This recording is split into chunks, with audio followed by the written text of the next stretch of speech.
Hello Leos, welcome to the रोमांडी tarot. और ये रीडिंग है जुलाई के सेकंड वीक की। चलिए देखते हैं आपके लिए क्या मैसेजेस हैं in the second week of July. Messages for Leos.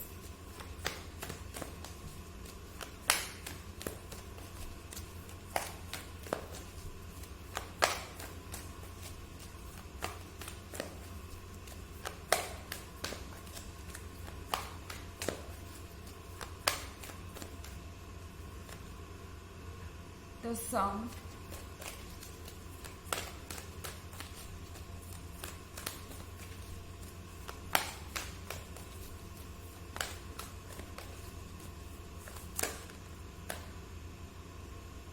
the Moon,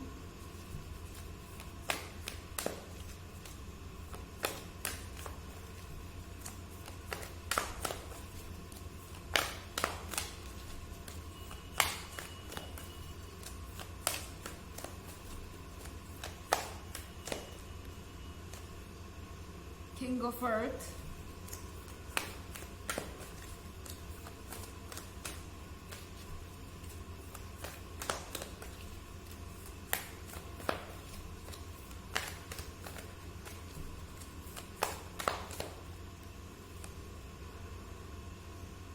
and Three of Earth.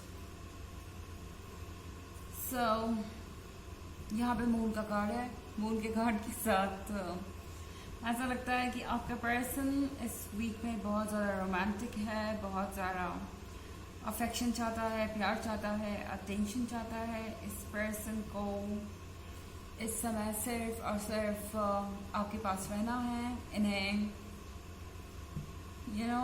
इस वक्त कुछ और नहीं चाहिए सिवाय आपकी अटेंशन के। थोड़ा सा ज़िद्दी ज़रूर हो सकता है ये पर्सन इस वीक में, और उन्हें ऐसा लगेगा कि आखिर आप उतने इंटरेस्टेड क्यों नहीं हैं। आई मीन यहाँ सन के कार्ड के साथ आपको ये अच्छा ज़रूर लगेगा कि ये पर्सन आपको इतना ज़्यादा अटेंशन दे रहा है, इतना ज़्यादा प्यार करता है, इतना ज़्यादा आपसे कनेक्टेड है और इन्हें आपकी ज़रूरत है। पर आपको ऐसा भी लगेगा कि शायद ये थोड़ा ओवर डिमांडिंग हो गए हैं। किंग ऑफ अर्थ के साथ लगता है कि इस वीक में आप कुछ प्रैक्टिकल करने जा रहे हैं या सोच रहे हैं। अपने वर्क में इन्वॉल्व हो सकते हैं आप ज़्यादा, और आप फ्यूचर के बारे में सोच रहे हो सकते हैं कि फ्यूचर में चीज़ें कैसे मैनेज होंगी।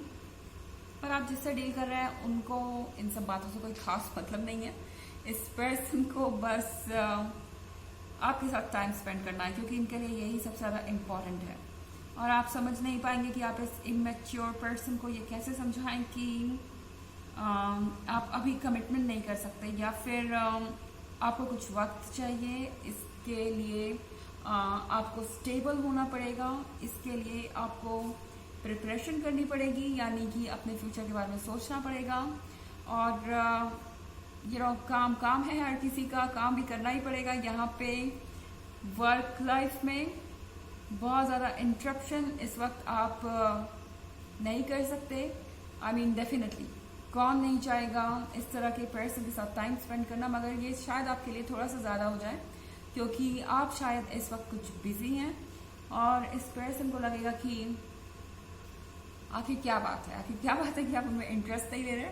हो सकता है इस पर्सन को लगे कि वो आपके लिए काफ़ी नहीं है, यानी कि शायद आप उन्हें अपने लायक नहीं समझते, आप उतने इंटरेस्टेड नहीं हैं, और इस पर्सन का दिल ज़रूर टूट सकता है इस बात को लेके। थ्री ऑफ अर्थ के साथ ये पर्सन चाहता है कि बस अब और वेट ना किया जाए, कमिटमेंट हो जाए, एंगेजमेंट हो जाए, शादी हो जाए, या सोशल मीडिया पे आपका रिलेशनशिप स्टेटस अपडेट हो जाए। और ये पर्सन कहीं ना कहीं आपके सर्कल में भी इन्वॉल्व होना चाहता है, फैमिली और फ्रेंड से मिलना चाहता है। और आपको पता हो चाहे नहीं पता हो, शायद ये पर्सन ऑलरेडी अपने फैमिली मेम्बर्स और फ्रेंड्स से आपके बारे में बातें कर रहा है। ओके, ये पर्सन बहुत दूर की पिक्चर देख रहा है, बहुत दूर का सपना सजा रहा है, एक पिक्चर पेंट कर रहा है अपने दिमाग में, और ये उस पिक्चर को बिल्कुल भी चेंज नहीं करना चाहता। एंड ये चीज़ आपके लिए थोड़ी सी प्रॉब्लमेटिक हो सकती है। आपको ये लग सकता है कि ये पर्सन काफ़ी ज़िद्दी हो गया है और आपकी बात को समझ नहीं रहा। एंड जब भी आप उनसे कहते हैं कि आपको कुछ वक्त की ज़रूरत है, वो आपको गलत समझ लेते हैं। उन्हें ऐसा लगता है कि आप इंटरेस्टेड ही नहीं हैं। इस तरह की कुछ मिसअंडरस्टैंडिंग्स हो सकती है। अदरवाइज इनके सिवाय सन के साथ आपको ये पर्सन बहुत स्पेशल फील कराएगा और मून के साथ ये पर्सन आपकी फीलिंग्स को दोबारा जगाएगा। आई मीन शायद बहुत समय से आपने इतना रोमांटिक फील नहीं किया, पर ये पर्सन डेफिनेटली कुछ ना कुछ ऐसा करेगा जिससे आपको बहुत कनेक्टेड फील होगा और आप अच्छा महसूस करेंगे। ओके, हालांकि ये एक जनरल रीडिंग है, ये सबसे रेजोनेट नहीं करेगी। एनर्जी रिवर्स ले सकती है अगर आप क्रॉस वॉचर हैं। इसके अलावा अगर आप पिछले वीक की रीडिंग देखना चाहें तो उसका लिंक आपको डिस्क्रिप्शन बॉक्स में मिल जाएगा हमेशा की तरह। चलिए आगे बढ़ते हैं।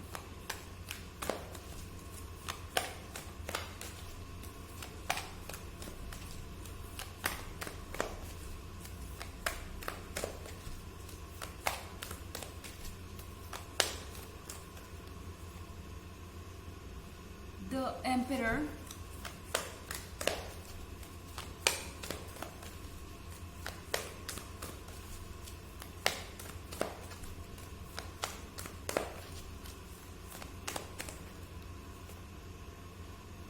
Five of Fire,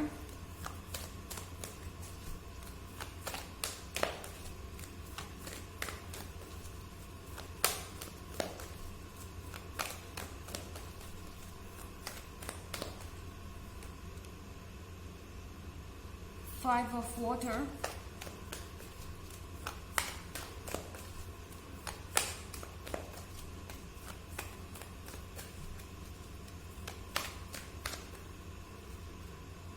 and King of Fire। तो यहाँ पे एम्परर का कार्ड है। एम्परर के कार्ड के साथ आपको ऐसा फील हो सकता है कि ये पर्सन थोड़ा सा डोमिनेटिंग है। आई मीन जब आप इनकी बात नहीं सुनते तो ये बच्चों की तरह जिद करने लगते हैं। और एम्परर बहुत स्ट्रॉन्ग है, कहीं ना कहीं वो छोटी छोटी बातों को अपने सेल्फ एस्टीम पे ले लेते हैं और ये चीज़ थोड़ी सी अनोइंग हो सकती है, but you know her person का एक डार्क साइड हो सकता है, या कह सकते हैं कि हम में से हर किसी के अंदर कुछ ना कुछ इस तरह की हैबिट्स होती ही हैं। तो ये इतना बड़ा इशू नहीं है, क्योंकि यू नो ये जो गुस्सा है इनका ज़्यादा देर तक रहने नहीं वाला। ये पर्सन फिर से किंग ऑफ फायर बन जाएगा। कुछ समय के लिए चुप रह सकता है, कुछ समय के लिए आपको अवॉइड कर सकता है, एंड फिर कुछ समय के बाद वापस आके अपनी फीलिंग्स आपके सामने कन्फेस करने लगेगा। आपको दोबारा से अप्रोच करेगा एंड आपको ये पता चलेगा कि ये पर्सन एक्चुअली में काफ़ी एक्सप्रेसिव है। ओके, ये उन लोगों में से नहीं है जो बस चुप रह के ये एक्सपेक्ट करते हैं कि सामने वाला उनकी मन की बात जान ले या पढ़ ले। ये पर्सन अपने आप को एक्सप्रेस करता है और ज़्यादा दिन तक चुप नहीं रहेगा। अब इनकी कुछ कंप्लेंट्स हो सकती हैं, बट वो कंप्लेंट्स ज़्यादा सीरियस नहीं है। ये पर्सन आप पे फिक्स है। और फाइव ऑफ फायर के साथ फाइनली आपको ऐसा लगेगा कि आप चीज़ों के ऊपर अब थोड़ा सा कंट्रोल पा रहे हैं। हालांकि फाइव ऑफ वाटर के साथ बीच में ऐसे कुछ मोमेंट्स आ सकते हैं जब आपको लगेगा कि हे भगवान, मैंने अपने लिए इतने इमेच्योर पर्सन को क्यों चुना, या मैं इस रिलेशनशिप में आया ही क्यों या आई ही क्यों। बट ये सिर्फ कुछ समय की बात होगी। एंड फाइव ऑफ फायर के साथ आपको अल्टीमेटली ये लगेगा कि ये पर्सन ही आपके लिए सही है और इस रिलेशनशिप में होना यू नो सबके बस की बात नहीं है इस तरह के मैच्योर पर्सन से डील करना, बट इस तरह का अफेक्शन, एक्साइटमेंट और पैशन भी सबके हिस्से में नहीं है। तो इन दोनों चीज़ों का बैलेंस है आपकी लाइफ में। चलिए देखते हैं आपके लिए और क्या मैसेज क्या है।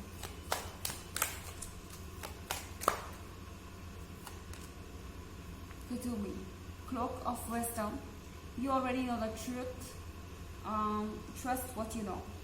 तो आपसे कहा जा रहा है जिन चीज़ों का जवाब आप चाहते थे वो ऑलरेडी आप जानते हैं, बस आपको ट्रस्ट करने की ज़रूरत है उन जवाबों पे। कभी कभी हम चीज़ों को ट्रस्ट नहीं कर पाते सब कुछ जानते हुए भी।